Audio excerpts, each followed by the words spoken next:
name is Phoebe Porter and I've been developing my practice in contemporary jewellery since 1998 when I studied gold and silversmithing at the ANU School of Art.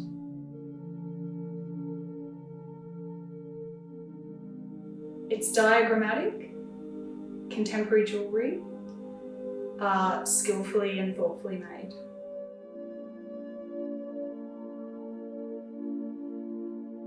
I often use industrial materials such as titanium, aluminium and stainless steel in combination with precious elements like gold, silver and faceted gemstones. I do utilise some industrial processes which I outsource, such as laser cutting and aluminium anodising, which I used to do myself but now I outsource that. But these are always used in combination with careful hand finishing and also hand fabrication processes like sawing, filing, hammering and other hand fabrication processes.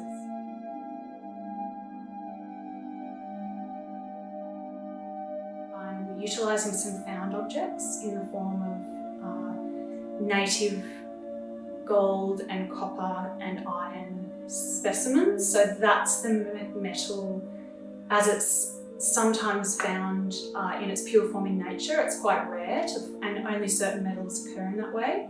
And so I'm using those found objects then contrasted against my sort of signature precision geometric parts to sort of draw attention to the differences and maybe make people think about all the processes that's happened to that geometric part that's been mined, refined, alloyed, extruded, cut, filed, polished and all of the steps. So it's sort of hopefully will encourage the audience to think about how rare those materials that we're using are and how precious they really are, but then also how much labour goes into transforming them.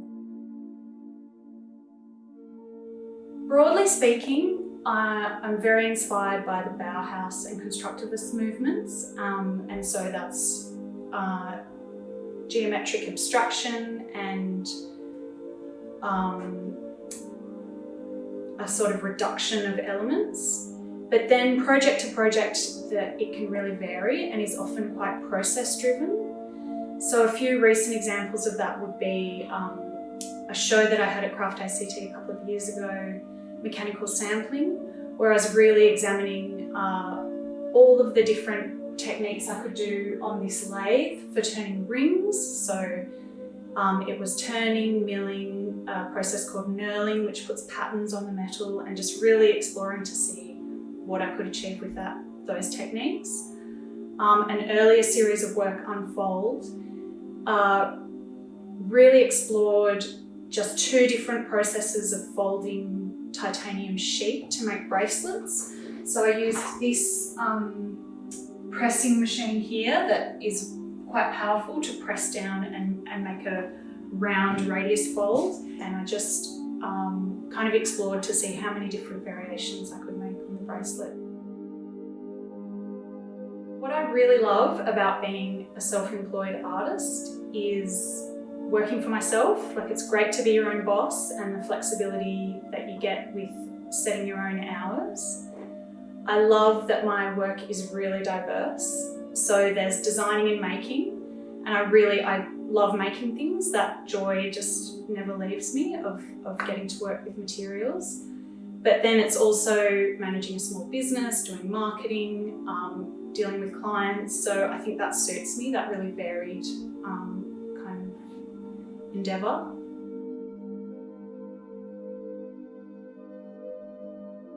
I feel that there's been a really strong undertaking of people to support local and to support creative practitioners, and so it's given me a sort of renewed confidence in the ability for me to support myself through my work, because even with all of the uncertainty, like, the demand for the work really hasn't dropped off, and if anything it's been stronger, and I've really felt the support of the local community, so that's been a really positive